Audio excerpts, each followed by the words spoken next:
Surfing is a practice for better knowing myself, knowing the world around me better, connecting with that.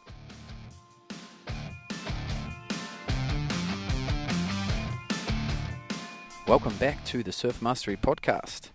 Today's episode is with Barry Green. Barry is from Santa Cruz. He works as a surf coach and wellness coach in the Santa Cruz area, as well as doing surf trips and retreats. I'm excited to announce that Barry and myself will be hosting a surf coaching trip later on this year. Those that are interested to find out more, I'll talk more about the trip after the interview. For now, meet Barry.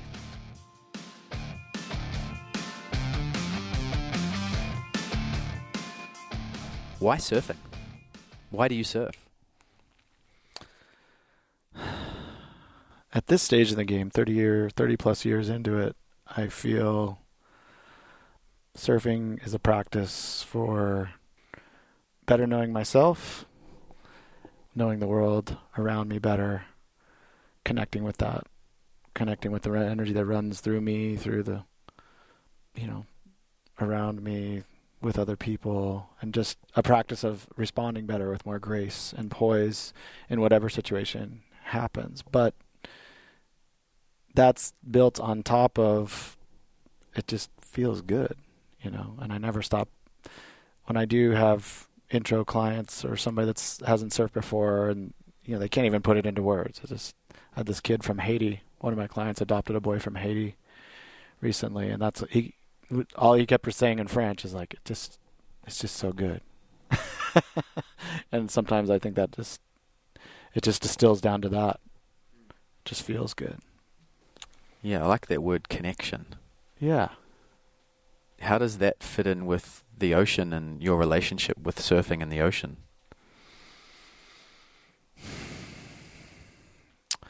Well, I feel like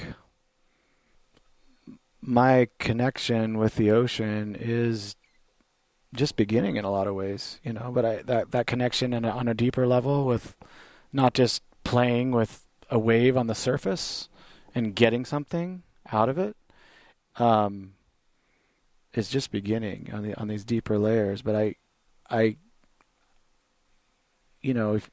if you going into a session and you might be wound up about something in your day, in your life, and, as soon as that water touches your skin and your feet leave the ground, you're on your board, you're present.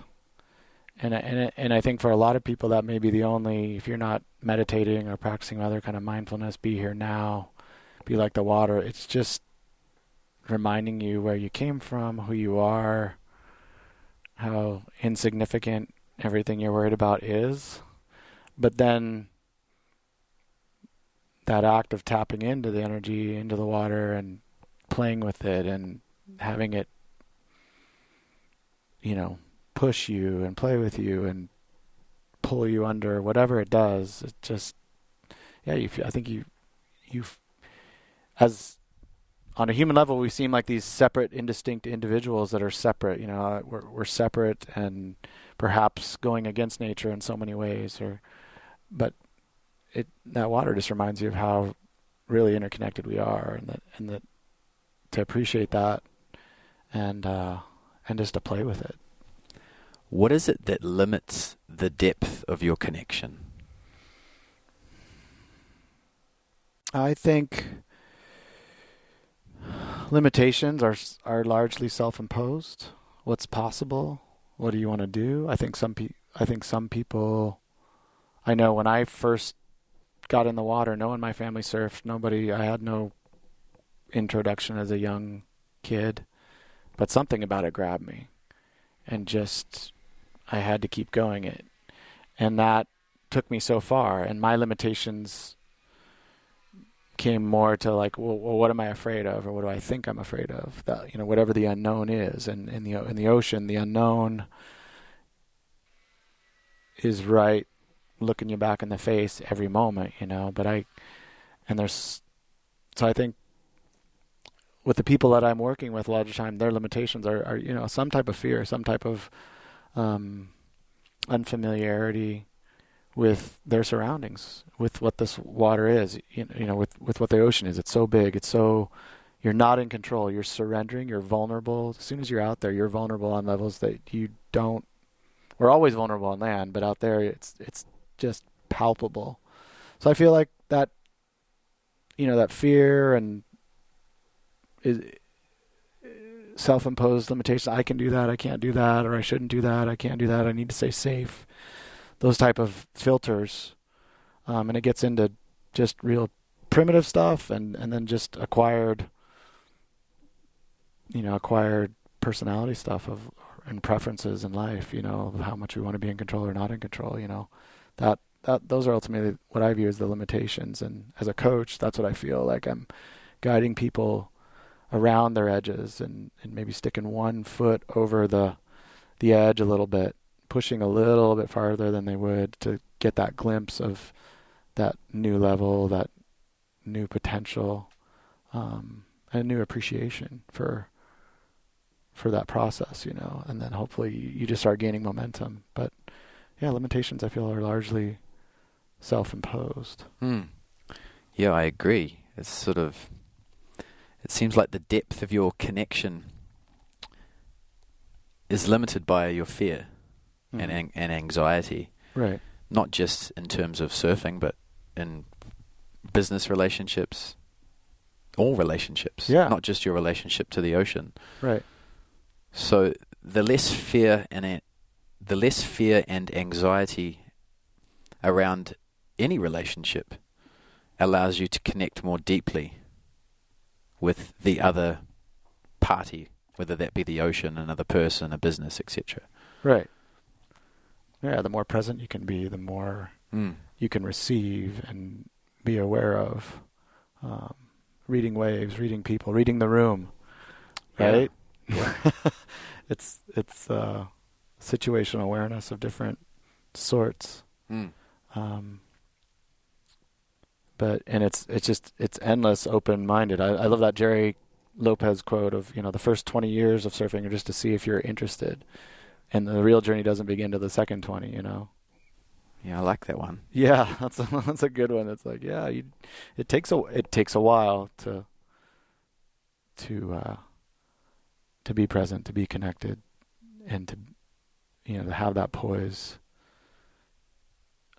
that comes with the clarity of who you are, what you want, the path you're choosing, not a path that's been handed to you or marketed to you, but your authentic path. Like that's ultimately what that deeper connection leads you to that authentic path that I feel like everyone has the potential to travel. Although few of us, Yeah. there's always some kind of limitation beyond ourselves, I guess. So I've had the opportunity to surf with you a couple of times, and you surf very smoothly, and I think it's actually a great way to describe your surfing is you look very connected to the rhythm of the ocean and to the wave itself. And your body is very relaxed. There's no fear or anxiety or there's no preciousness around the wave. Is that something that's always come naturally to you, or have you had to develop that in your surfing? Well, first off, I would say, I would probably be really critical if when I see myself, I'm critical of it, but I feel at this stage of life as, 48 years old, surfing as long as I have, coaching people day in, day out and helping people in their journeys that I've gotten clearer about that, the importance of that connection and being present and being aware of, where am I holding the tension, or where's the tension from other parts of my life coming into this, and being in the waters, the time for me to tap into what's most pure and authentic about myself and express that in some way. And so, whether it's steez or however you want to employ it, and I yeah, I was a disciple of Curran in the 80s when I started surfing, and we all admire that flow and rhythm and timing and grace that under pressure, within such a dynamic, seemingly chaotic scene, it's just, if you can demonstrate I mean, that's where you really tap into the source of self and see and your soul in a way, and so I think I consciously work on it, and I think that's the open-ended invitation, is to keep going that way, keep, what is that smooth, authentic expression? Where can you go with that? How far can you take it? And then it's what feels right when you're up and standing, not trying to mimic something or create something, but just be yourself on a wave. What does that look like? So it's interesting. I thank you for the feedback. I don't should probably film myself more often, but my practice and my personal surfing and progression is trying to model the people that I look up to as surfers that are poised always. Well, it's one thing that's ubiquitous. All good surfers, that connection is ubiquitous. That the relaxed, non-anxious look on their face is ubiquitous. Doesn't, even if it's a surfer who's surfing twice as fast as anyone else, it's almost like he's twice as relaxed. Right. And he's twice as connected, kind of thing. Yeah. So, how have you developed that? Like, I'm just wondering, your own. I know you're a coach, but your own personal surfing journey was there a time when you felt like you weren't as connected as you could be? And how did you progress your surfing personally?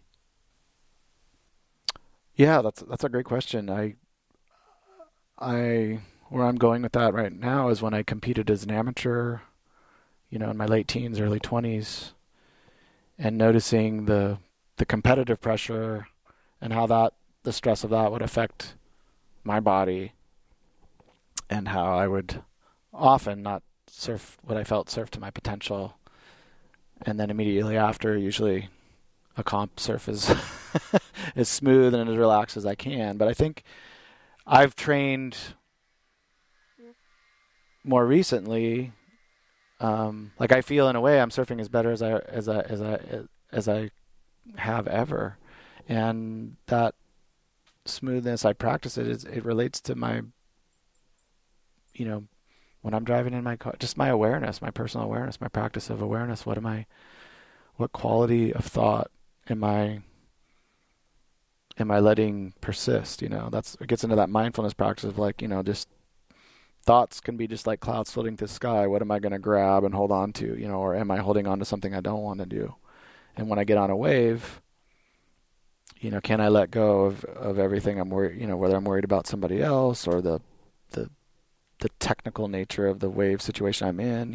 When a perfect wave comes to you amidst a crowd, you can build up that, like, I better not blow it, this is coming. But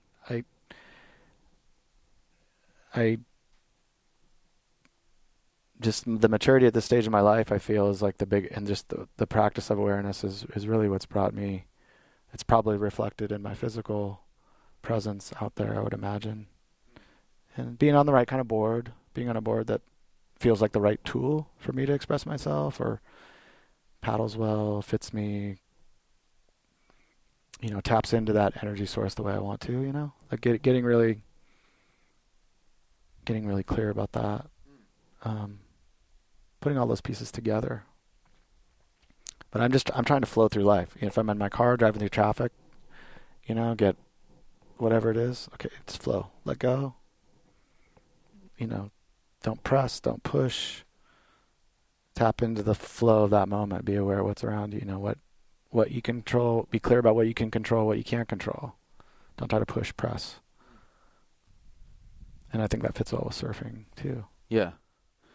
So do you think that let's say the surfers who are the most connected, are they the ones that are the most self-aware? Is there a kind of proportionate relationship there? I think you could make the argument, but self-awareness is an interesting thing. Um, maybe someone's...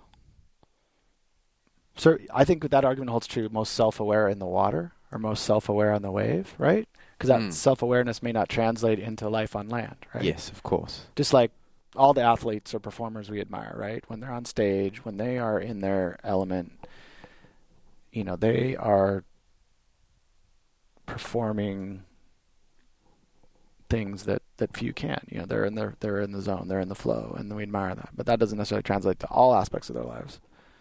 But I think, in the water, surfer, good. You watch Slater, John, all the best of the best, even whatever they're doing, whoever gets our attention, it's because they are self-aware, like no other on a wave, right? Yeah. But it sounds like surfing is somewhat of a laboratory for you to build that self-awareness, to build that control of your fear, and to build that or deepen that connection. And then you're taking that into other aspects of your life as well. Yeah. Like driving. Well, yeah, drive. I mean, just simple things. Parenting. Yeah. Partnership. Business. Yeah. I mean, I think it all applies, all applies. But surfing is certainly my primary, when all else fails, when we start philosophizing and digging into the textures and layers of life and existence and get all esoteric, you got to shut down, or politics, whatever it is, you get overwhelmed, you just got to go surf, it is this practice for self-awareness. And I'm personally drawn to that interconnected relationship between, and using surfing as a practice. And that's pretty much what I present and offer to clients, is the same thing, there's some type of a Zen proverb or quote of what is wisdom? And, a student asks, well, what is enlightenment? What is wisdom? And then the teacher responds, well, what is an appropriate response? They didn't respond with the answer, respond with another question. And in all the teachers I've had, that's been the same thing. I think the ocean just gives you more questions than answers, but we keep going after it. And back to that quote is an appropriate response. I mean, the ocean, it's always how do I respond to this situation, And so I love that. I love making that connection. Yeah. Okay, so if the ocean could speak, what words would it use to ask that question? Oh, that's a great. That's a good one. What would the ocean speak? Whew. About how to respond, or how. For me, I think it would be like when I see a wave coming. It's kind of like the wave is sort of saying, "How do you want to play with me?" Mm-hmm. Like this is, is play. Almost surfing is just playfulness. Yes. In its purest form. And maybe that's the question of a wave. How do you want to play with this? How do you want to play here? Yeah. Yeah, you play. The flip side of play might be, paint me. Like, here's this canvas, here to express yourself. Know yourself through this interaction with me, right? Yeah. I mean, do you feel, I would say it's fair, and I'll ask it to you, do you feel you know yourself best as a surfer, like in the water when you're surfing? You feel most connected with you as a person, or I would say yes. Most alive? A lot of people are applying that. I feel most alive out there, right? Yeah. Yeah. I mean, that would probably be true with most people listening to this, because they identify themselves as surfers.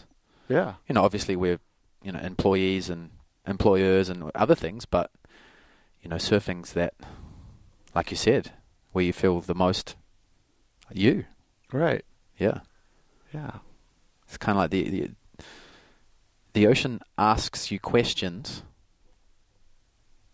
but it doesn't care about the answer. No. It just accepts you for who you are. Like Right. whether you bog rail or whether you do an air, the ocean doesn't care. Right. That wave is still going to do its thing. Right. And it's always going to be there. Yeah. And I loved in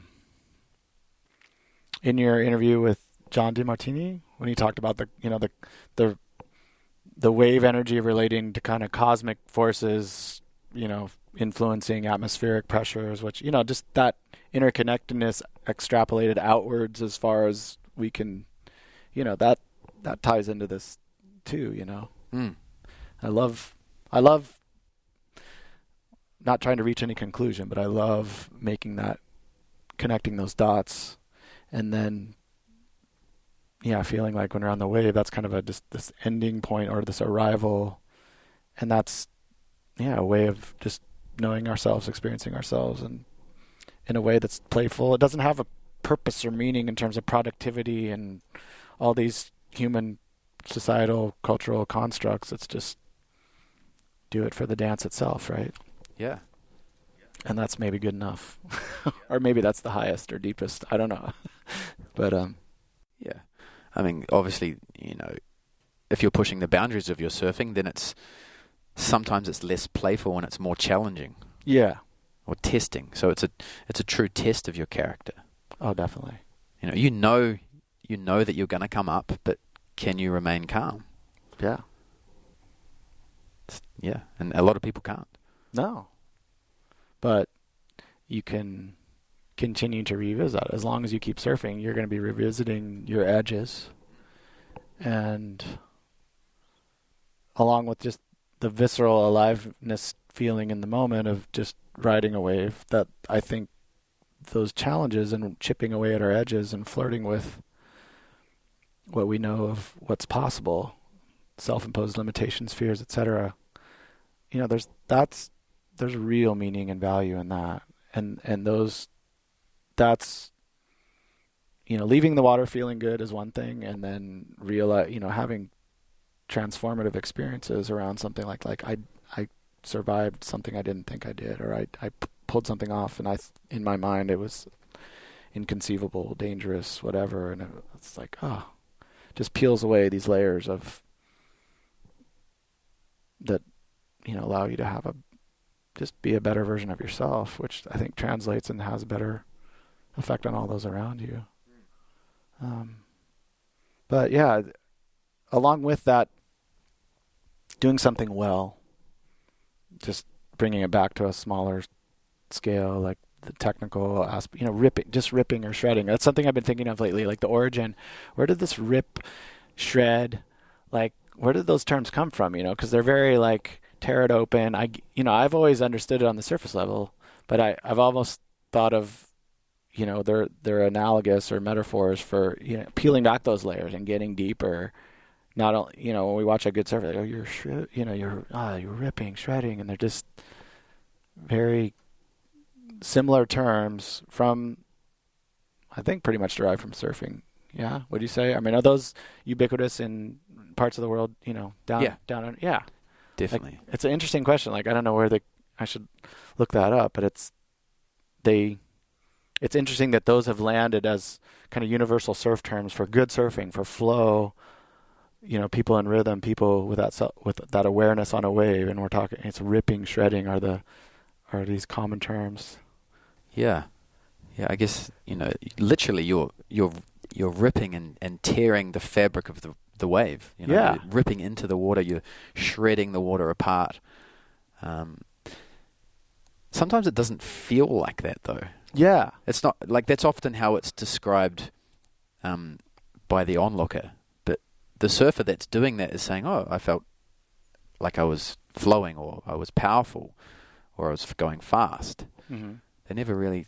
Oh yeah, I was shredding it. I was ripping it up out there. Yeah. That's not what you. Other people describe it. Yeah. Mm. If you're self-aware on land, you're probably not gonna say I was ripping, shredding. That's. Yeah. But although I think sometimes that might be a goal of a surfer. I want to learn how to rip, or I want to learn how to shred. But now that we say it out loud, I think it's not necessarily a bad goal, but No, no, no. but it could certainly be worded better. Yeah, Oh, I want to learn how to harness the power of the wave. right. And when you lock into that feeling, someone else is watching you, you're shredding, Yeah. kind of thing. Yeah. Well, what I didn't do a good job of articulating was that the ripping, shredding, cutting in the fabric of the wave and just having exemplifying power and precision, dynamic movement, great. But then it goes, you're shredding and ripping through the layers of what someone thought was possible on a wave. When I watched Dane Reynolds do that turn he did at Haleiwa a couple of years ago in the contest where he just, you're breaking through boundaries, which is what we were talking about earlier. So that the ripping and shredding, I feel, applies to that. It actually bridges a lot of the more superficial stuff with these deeper levels. But and certainly just having a goal of ripping and shredding, there's nothing wrong with that. It serves a purpose. It's whatever motivates you to do better. Having a goal doesn't have to have it doesn't always have to have a deep meaning or a deeper purpose. I want to just do a wraparound rebound that flows and feel what that feels like, and not just I know what it feels like, but I can't do it. Helping people through that journey is really enjoyable. And have you seen some clients go from? Have you seen any stark contrasts in surfing ability with any clients? Or any stories around that concept? Yeah, of course. I mean, I'm always in process with various people, and I can think of one. I had a woman that she's coming to mind. She had never surfed, and actually found her way to the Santa Cruz area just for treatment for a medical condition that was potentially terminal. And that brought her to this area, and she received the treatment and got better. And then the doctor was a surfer, and she was near the waves, and she had been, pro athlete in the Army, just a very accomplished person on a lot of levels, and jumped into surfing. And surfing, went from, but that vulnerability and, was something that hadn't experienced in the water, brought up a lot of stuff. And guiding, just being the trusted guide in that process and teacher to all the potential and talent was there, but to slowly work through the basics, the fundamentals, and to get to the point where you're getting the board on rail, riding bigger waves, and being able to express yourself to match your skills with your intention. Yeah, that was something we were able to accomplish in a couple of years. And then the interesting thing about her was that she eventually, she moved back inland, back to Canada. Is not near the water in a way where she can surf every day, but that was just a chapter in her life where that came together on the deeper levels, on the technical levels, and get somebody just to be able to catch and read a wave on a very very primitive level, and then get them to turning, carving, making their statement on a canvas. And then for that particular person, it was enough. It was interesting. It's interesting to notice how people come into surfing, or whether they come to me, mid a lifetime of surfing, or a young person that's competing. You're always helping them see themselves somewhat differently through, their performance. And the way they connect with the ocean. The way they connect with themselves and the ocean, I mean, ultimately, it's us that's that bridge between, how well you're connected with your intention. Like, how do you want to express yourself? And then all the little things you have to do to, in between the big moments, the big technical parts of some kind of turn. There's all the little micro movements, micro awareness. When you were speaking to me about, field of vision and just, all those little things in between add up. And it's fun just to guide people's attention to where they're blind or missing something and see how it connects. And all of a sudden, the performance unfolds. So you're kind of like, well, the surf coach is like the third element. You've got the surfer and the ocean. Mm-hmm. So what is the role, or what do you see the role of the surf coach? Yeah. Or maybe how do you personally see your role as a surf coach? As a guide, as almost a guide to guiding people's attention to where, first off, it's just my job is to assess, okay, where is this person coming from? What are they bringing to the table? And where do they want to go, or where do they think they want to go? Right? So a presenting issue. And it could be, I'm not winning anymore, or, as a competitive surfer, it could be I've been living my life a certain way and I've always wanted to surf. I want to surf, whatever it is. Or, I can't get my cut back. But assessing where someone's at, then using my own, analytical skills as a surfer and trying to determine where the blind spots are, how to guide their attention in a way that makes sense to them, And it's easy to do on the early stages, someone that's very beginner, easy to do, easy technically to do at a higher level, just when you're refining things, where I think it tends to be more mental and just having the right systems in place and training. And but the job is just as a guide, as support and a guide to guide people's awareness where it needs to be, to support people in being at their edge, smoothing out those edges, where their comfort zone is, wherever their limitation is. Like, they're coming to me because they want to help, getting past those stuck points, those blind spots. And it's something, most surfers, you figure it out on your own, or you just stay in one place, and then everyone just kind of stays there or tries a different board or different equipment. And I feel like, my role is just to help push them compassionately past an edge, and then give them the technical steps on how to do that in the water, in their other training, in their life, and really just talk about it clearly and get them to really tap into what is it you want here? Why are you here? What do you want? Why do you surf? That's probably a big part of it, is helping them to understand the why and where they want to go with it. Right. Like matching, what was your words? The skill with the intention. Mm-hmm. Yeah. I mean, as a human being, I think that just feels good in whatever it is, right? You're matching. Sometimes you're just following along and maybe doing something skillful, but it may not be. You see that in the pro ranks, like guys that strike out on tour and they're following the prevailing, since a Grom, and just you're going through the competitive machine, and then you arrive on the pro stage, and you're kind of like, I don't, like, this isn't in maybe a certain maturity, a certain point in life where you're like, well, who am I? Is this what I am, or not? And surfing obviously has those roots in kind of being rebel or counterculture.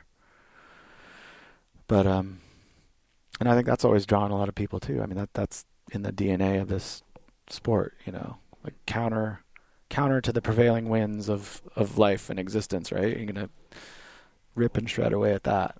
But that's an interesting process for people. Yeah, it's quite a good way to describe. Well, there's a big mismatch between intention and skill in the surfing world, I think. Mm-hmm. most surfers might have the intention of doing a re-entry, Mm-hmm. and it feels great. An average or even a poor re-entry feels amazing. Mm-hmm. But that surfer might think they've done an amazing re-entry. Right. But if you've never seen yourself on film, that skill and intention, they're so far apart. Right. Like, so far apart. So self-awareness, I think, if you've never seen yourself surf on film, then you probably have no idea Yeah. what you're doing. Right? Yeah, blue pill, red pill. Yeah. I don't want to know. Yeah, most people Just don't. let me think I'm a legend in my own mind. It's good. Yeah, and that's fine as well. Right. But if you're serious about, If you're serious. if you want to learn how to surf bigger waves or heavier waves or go on a trip, then, I think that's the first step is, okay, where am I at? Yeah. And most people don't know. Most people's skill and intentions are so far apart that, Right. they think they're good, but they're not. Right. So, yeah, it's an interesting way to put it. I like that.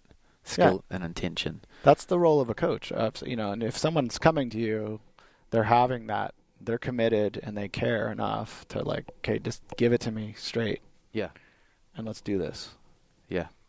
Usually. Some people start that way and no. Yeah, it's strange how most people will happily go and spend $700 on a new board, but go and spend $700 with a coach. Your surfing is, 8 sessions with a coach, and then that's far better than buying a new board for your surfing. Probably. More than probably. I can speak from experience Yes, on both sides, having been a coach or having, I am a coach and having been coached myself. Right. I wish I had spent more time on surf coaching earlier Right. in my surfing life. Yeah. No, for sure. It's a catalyst. And you can it's really, that point gets really driven when you just tell as a coach you tell somebody something really simple and it just connects the dots that makes a connection in the circuitry that hasn't been there for like maybe a long time, But skill, intention, being able to perform and match those. I mean, not much else feels better than that. But then pushing, then like we were talking earlier about life and just keep learning, don't just stay there in that realm of competence or mastery, keep pushing. I mean, the surfers I look up to are pushing the limits for themselves, because they know awareness in the ocean or mastery of the ocean is not a static destination. There's always more to learn and experience, whether it's critical big waves, barreling waves, or whether it's taking the fins off your board or trying some different design or surf switch for a week. Yeah. Surf one way. Give yourself a week where you're going to go out in the water. You spend like at least an hour in the water, but you get only one wave, and then like go through the process of like which wave is the one that I want. Like make it really worth. Those are kind of practices that I'm starting to present to clients. Just to get to just tweak things a little bit. Surf switch all week. Only allow yourself one wave. Different ways of just mixing it up that make it interesting and keep you moving and appreciating this process, that open invitation from the ocean to like, hey, come come play, come paint. Yeah. How did you get into surf coaching? My story is starts probably with a summer camp in the mountains, far from the ocean, but steeped in grandeur and natural beauty, where I went. It was the only place I would leave the coast for as a young person, and they basically take you out in nature, climb mountains, raft rivers, be in the wilderness, and push your limits, and then feel the support and the love around you. Feel that guidance, right? Both from your peers and and counselors / coaches around you, and connecting with that bigger resource that's around you all the time. So that experience had profound impact on me as a person, where I started to understand myself better. But surfing was my one true love as a sport, the thing that had grounded me, that I'd put more time and energy into anything. And the circumstances of my childhood were such that once I found it, I was able to, put myself into it as much as I wanted. So then later on in adulthood, I was working with homeless kids and families. My background was in social work. When I had my twin daughters, just kind of overwhelmed energetically, and needed a little break, and thought teaching surfing might be a fun little in between feeder job until I figure out the next thing. And I ended up working for one of the local surf schools for like almost 3 years in a semi full time, about as full time as you could hope to. And a lot of surf classes, a lot of pushing people into waves, and just learning that it takes a lot of skill to do that the right way and keep people safe and work with people that aren't necessarily in their bodies that much. But then I got to do private lessons with people that were, that cared about their learning and were actually trying to get into it. And it was those experiences where I thrived, and where the feedback I got from people was really positive. Like this one client said, like, I don't go to my therapist the weeks I have surf lessons with you. And that planted the seed. Wow, it's powerful. Yeah. I was like, oh.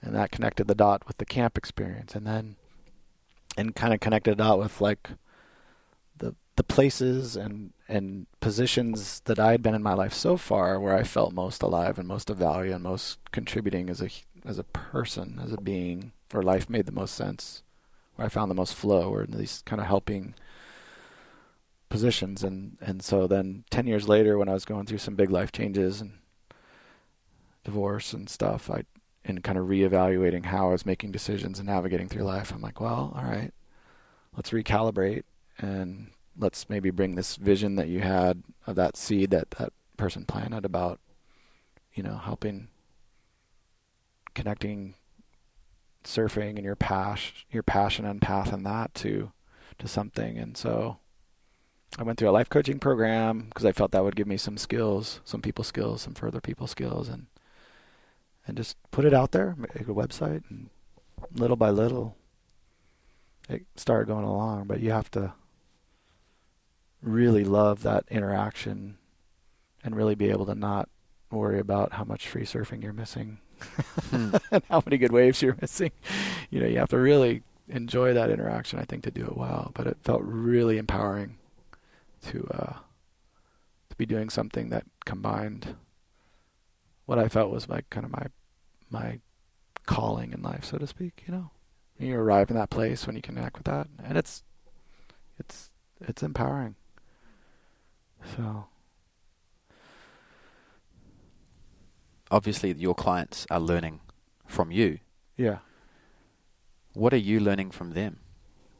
Excellent question. And I think coaching, teaching, counseling, it's always a two-way street to a certain extent. It should be, right? Of course, I'm always learning kind of patience and humility and how to, the flow of life. I mean, the rhythm of a surf coach and running a business, reflects that the nature of the ocean itself. There's waves coming, there's waves not, and life, you're always juggling and flowing with what's coming and what's not coming, what you can control, what you can't control. But I think what I find most valuable with people, because I'm really passionate about being a coach and realizing like coaching is an open-ended, proposition as well. Like I'm never going to be like, oh, I'm a master coach. It's like there's more learning. So just when I'm grappling with how to communicate some concept to somebody, and I'm usually trying to find an analogy to some other sport or activity or skill that they have, and trying to find some parallels like that. And then, in that process, I'll stumble upon a way that I've articulated something that's new, and it'll help me. Like, oh, that's a good thing for coaching, and whoa, maybe actually that's going to help me when I'm watching, like, John. When I'm watching a Kelly or whoever at Chopu, or some paddle in under the lip in a heaving, some situation where I'm feeling very tense and uncertain when I'm watching that, and just how to be relaxed. Some little nugget of wisdom or something that just helps me in my own surfing be smoother and more poised and present comes through that interaction. And so it's a constant flow. Those are fun when you get those nuggets of wisdom, but it's just a steady flow of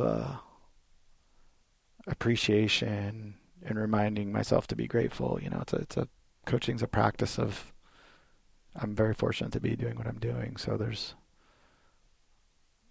learning, they're teaching me about myself and about life and about how to improve my surfing. Maybe not as much as I am them, but in a way, I'm definitely getting something out of that interaction. A question I always ask surf coaches is, what's the most common mistakes you see in the general population of surfers? Yeah, probably the one piece of advice that fits every layer, every level of surfer is that being relaxed a little bit more, being that awareness. You're pressing, you're pushing for whatever, and they're different reasons. But I feel that's almost a universal one, is like, slow it down a little bit, whenever, because it just relates to whenever we're at our edge, whenever we're not executing or doing, like, if you're just a little more relaxed, a little more fluid, where's that tension that doesn't need to be there? Reduce the tension in your body that doesn't need to be there. Slow it down. You have more time than you think, right? This is what relates, to how we evaluate a situation. And at a certain point, we cut off from the situation and start being proactive about responding to what we feel is about to happen.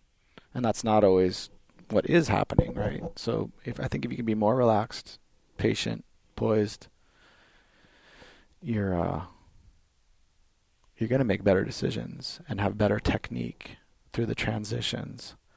Because there's so many transitions in surfing, from paddling into a wave. Like, I think it's surfing, every wave we surf, we're on I'm getting into another point, but every wave we surf, we're prone, paddling into the wave, and there's input we're giving into the board and reading the wave. You start that initial trajectory into the wave prone, and that's underappreciated. It's not like I'm just paddling to catch the wave and then I jump to my feet and then I'm surfing, or then I'm giving the board feet, then I'm driving. It's like, no, these are just transitions, and then you're choosing, the steering wheel's in your hand and now it's in your feet, but the driving, you're driving, you're surfing the whole way. So that I think I learned it from Michael Gervais, who you had as a guest, which is like, it's the mastery comes through the moments in between the big moments, the spaces in between. And I love that, right? And like true masters of craft, whatever it is, it's all the little things that are not so noticeable to the untrained eye, or even the trained eye, right? In all those little movements, the little awarenesses, the decisions, then those big moments where we're ripping, shredding, performing, feel good, the results come. So I think the biggest things in surfing as a coach that I correct are that just being relaxed enough to find the room to improve on those little moments, and just being relaxed enough to respond better.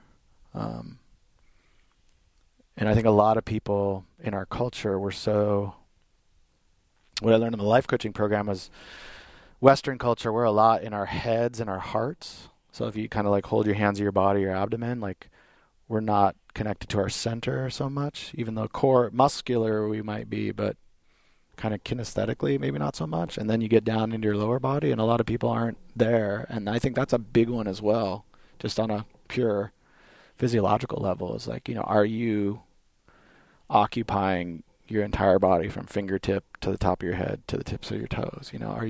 Is there a circuit running back and forth through there? Because when it comes to surfing, if you're not, You're missing out. yeah, and you can't use that tool, the instrument. You can't feel the wave. You're gonna, and so then you'll start pressing in certain ways that you think are the right way, right? I want to do a floater. I'm going to do a floater now, or I'm gonna, if you can't feel it, if you can't allow the space to feel it or see it, it's hard to connect. Yeah. I like that you said you have more time than you think. Yeah. So true. What do you think gets in the way of awareness of those moments in between? Like, why are people being so uptight?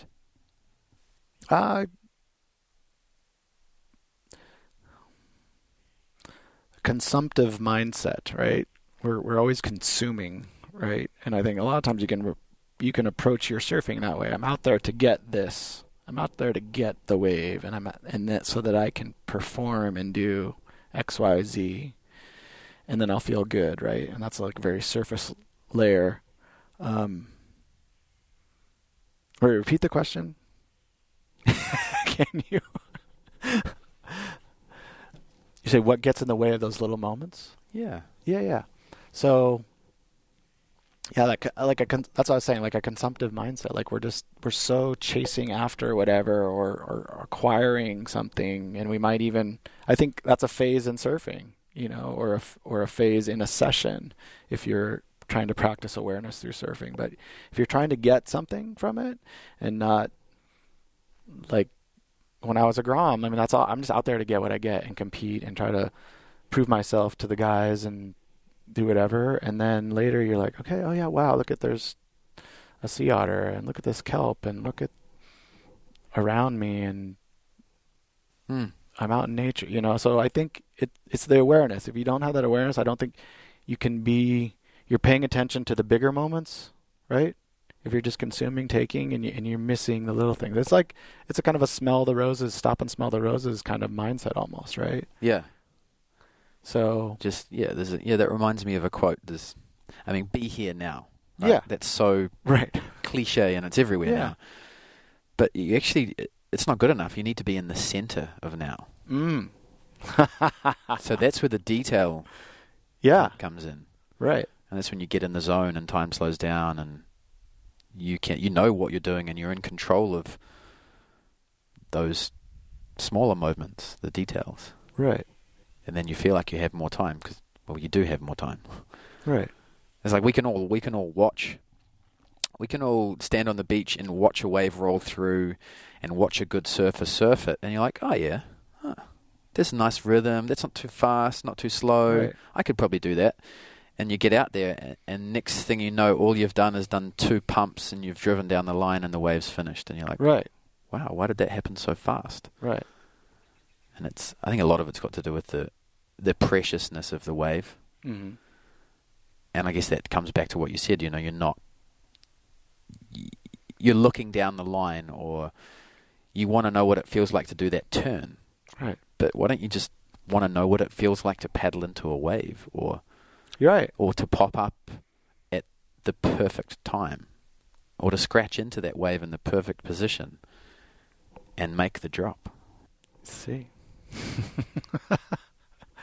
and it's hard because a wave is a precious thing. It's a scarce it's a scarce commodity out there. There's only so many coming through, and we're all out there trying to get it. So yeah, you don't want to waste it, but then that's a hard point I have to drive with clients is like, hey, we don't need to go every other sport we can get the ball machine out or shoot some baskets or do some drills and break it down. Surfing, since the game and the terrain it's always presenting that. It's always that invitation, right?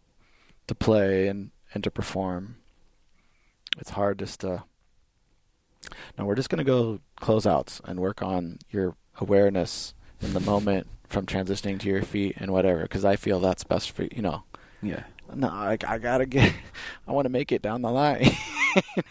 It's counterintuitive, but yeah, I think the more you can, I think longboarding, all I did was shortboard the first 15 plus years I surfed, and then getting on a longboard where you're generally going slower, riding slower waves generally. I mean, you can do a lot of things on a longboard, but I love it because of, like I'm going to pet the kitty, that little whitewater when I'm right in the pocket and it's breaking right and it's slowing down, and you're just so much more aware of different parts of the wave face. And because I'm not trying to rip or shred in a shortboard way or utilize the whitewater for a rebound or a floater or whatever, which is all good. Like, it's all good, but it's, I like that slowing down and appreciating. And then, to help other people kind of, it's almost I'm not trying to help people hack the learning curve, because I think it's valuable, in terms of like that Jerry Lopez quote, like you just got to put in your time, got to pay your dues. But I am trying to help people maximize their opportunities given the time, because few people are making it a full-on lifestyle where they're going to pull out and surf multiple hours every day. It's just not realistic for a majority of people. So if you can help them slow down and pay attention to those things, it's quite helpful. Yeah, well, it's also helpful for the surfing community, Yeah. Surfers that are better surfers are more aware, they're more respectful. Exactly. And that helps the culture of the lineup. It does. That's a hard argument to get across to certain people too as well, because it's the mainstreamness and masses of surfers out there now are,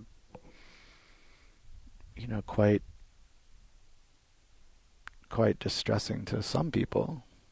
And I never experienced kind of quote unquote prejudice as a white male on the West Coast until I was a surf coach.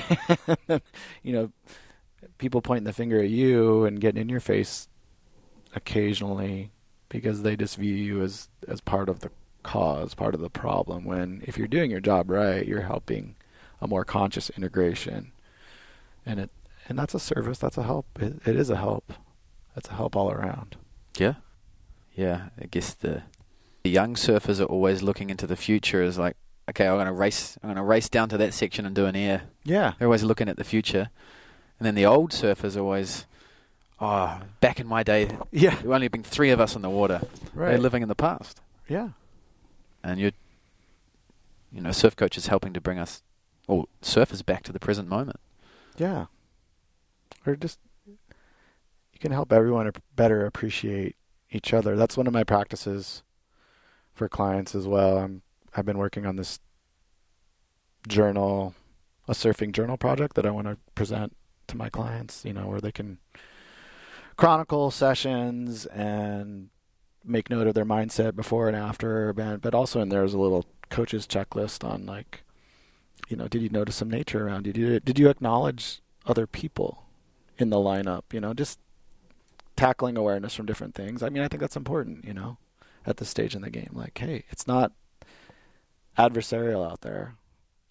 And it's hard for sometimes me to even maintain that, even when the surfing we've done out the last couple of days here, wasn't super crowded, but it's really easy as a longtime surfer to kind of fall back into like previous patterns of like, I'm going to go I wasn't doing it too much, but it's, you got to catch yourself and just detach.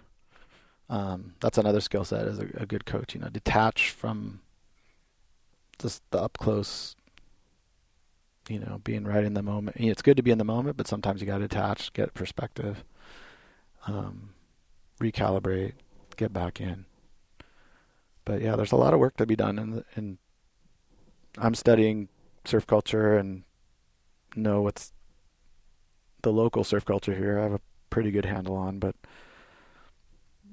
it's a very tribal thing in a lot of ways. So there's always work to be done just to help.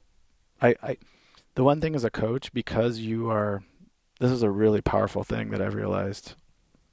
Just acknowledging somebody else, being witness to somebody else. Like all my clients, he's just like, hey, you did that. I saw that, Just like when we're little kids, like, oh, he did that, It's like that recognition, just that appreciation, acknowledgement in the moment, it goes a long way. And out in the water, yeah, you can turn someone's whole day around. Give them a little hoot, little holler, even if they'd normally be someone, they're not doing anything, they're not ripping or shredding, but they're at their level, they're pushing their limitations or Yeah. boundaries, Yeah, and you can usually see that on their face too. Yeah, exactly. Yeah.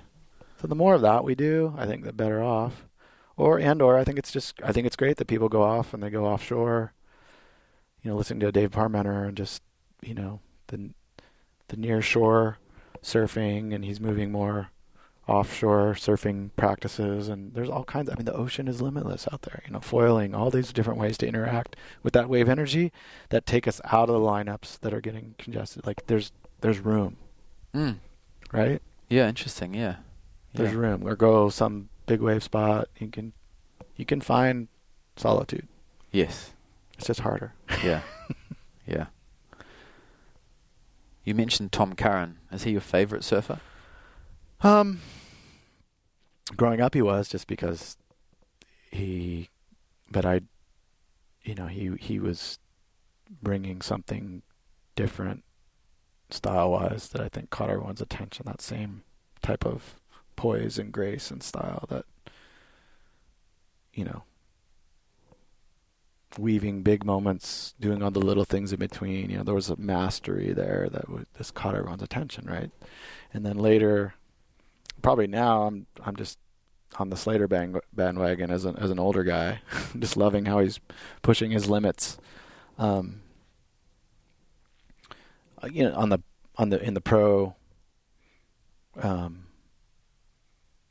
the pro world tour scene, I love seeing those. He's just breaking down a lot of limitations, on a lot of different levels. And just what he's doing as a businessman and entrepreneur on all these different levels, which a lot of people have a problem with. But you have to, looking at his path of self-expression and, the life coaching program I went to left you with the question of, what if you're fortunate enough to live a life where you can design your own life, so to speak, or ask the questions, what do I want to do? What do I want to be? Well, a good question is, what can you create utilizing your own gifts and talents that would only exist if you create it? That's the kind of question along those lines to get you kind of connected with with an authentic path, and that's everyone has the potential to do that, but it's fun to see someone like a Kelly Slater, given his fame and performance feats, and then he's trying to he's not afraid to fail and try things that are controversial and do other things. So I admire him as a person and as a surfer. But of course, see Philippe Toledo do 2 alley oops on a wave at J Bay and things like that, and just, or even around here, to see. I don't have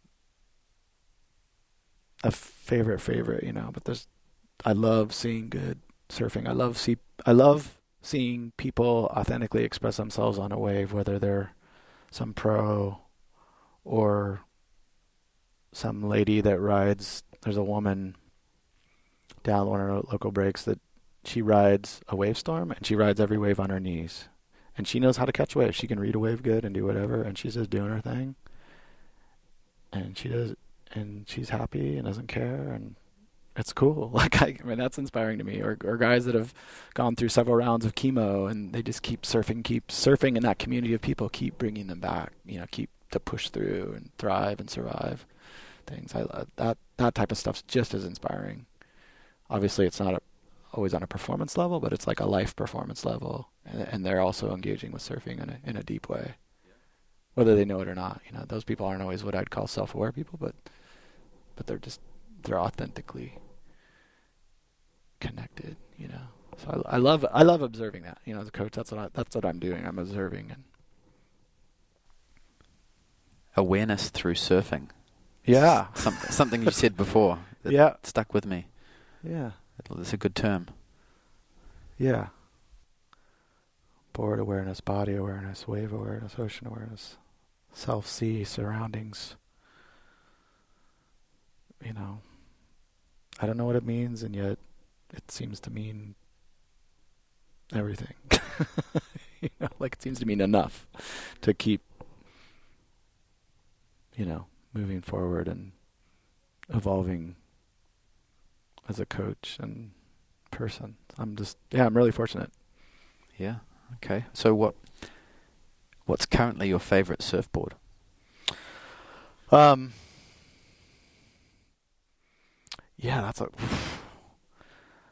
I would say right now my favorite board is actually a 7-foot round nose pintail quad that it's kind of like it's a little mini longboard, but it has kind of a progressive shortboard kind of rocker, and like 2 5/8 thick, 21 and a half wide,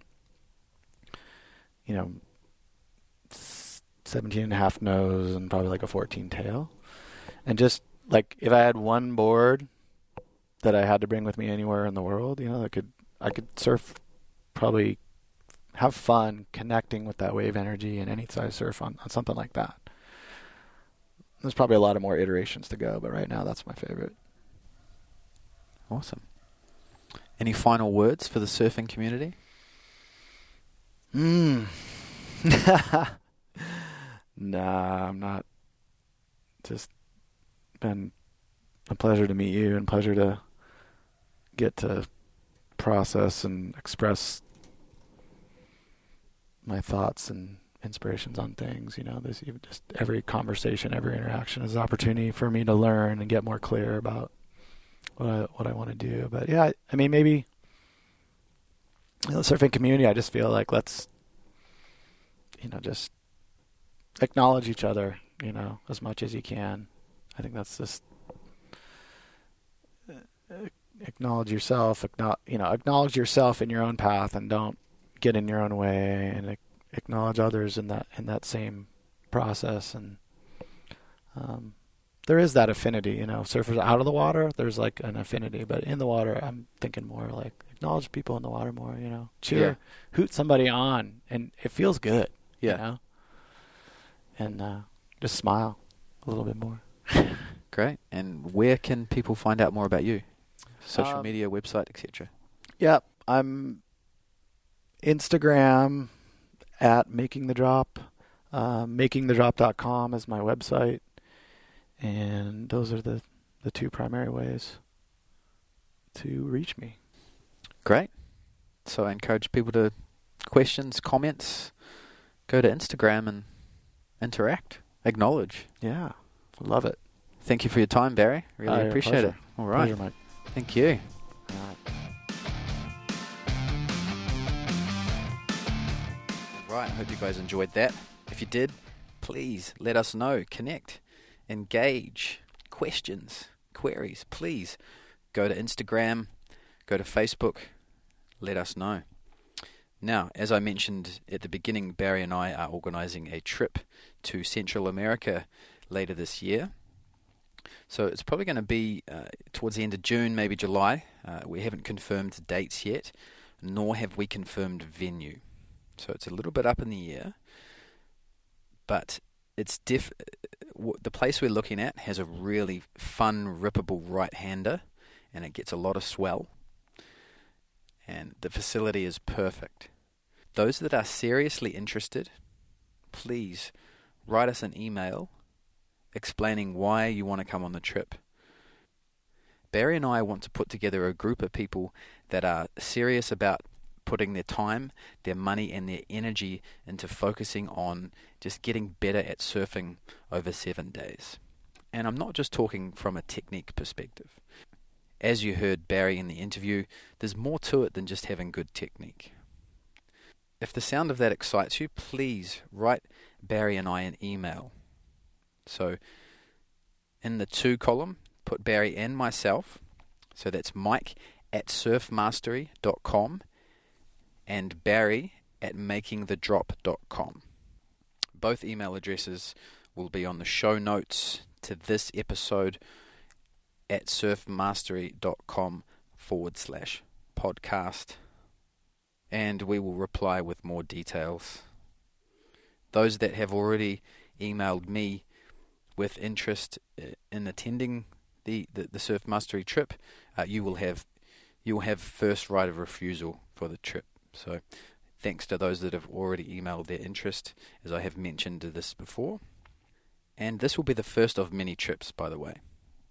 If June, July this year is not a great time for you guys, just hang in there. There'll be more trips coming up. Also, I'd be really interested to hear if you guys have any questions.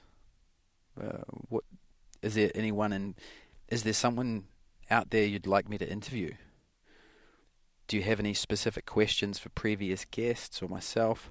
Please engage on Instagram or Facebook. I think that's the best way. If you want to engage in a longer form way, please email me at mike@surfmastery.com, or there's also a contact me page on my website as well at surfmastery.com.